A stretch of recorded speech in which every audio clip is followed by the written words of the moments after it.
Uşağı hicaba məcbur etməyin. Uşaq nə bilir, hicab nədir? Ona geyim haqqı verilib? Sizcə bu geyimi geyinən uşağa seçim haqqı verilib? Yoxsa ailəsinin ətrafında gördüyü insanlardan, yaxud ailəsindən, yaxud ailəsinin izlədiyi seriallardan görüb öyrənib? Balaca uşaq nə bilir, tərz nədir, nəyi nə ilə dəst etmək lazımdır, necə geyinmək lazımdır? Sizcə bu iki şəkildəki uşaqdan hansı birinin gələcəkdəki həyatı daha təhlükədədir?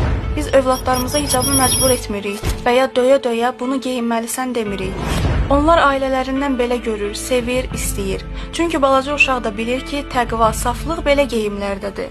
Övladınızı bədbəxt etməyin. Qəlbi xəstələr çoxdur. Onlar baxmamalıdır deyirsiniz.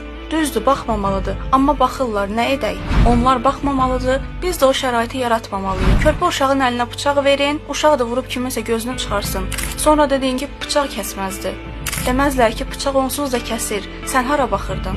Bıçaq, qayçı, kəsici və təhlükəli alətləri uşaqlardan qoruyursan, onun təhlükəsini başa düşürsən, amma geyimi hələ də anlamırsan.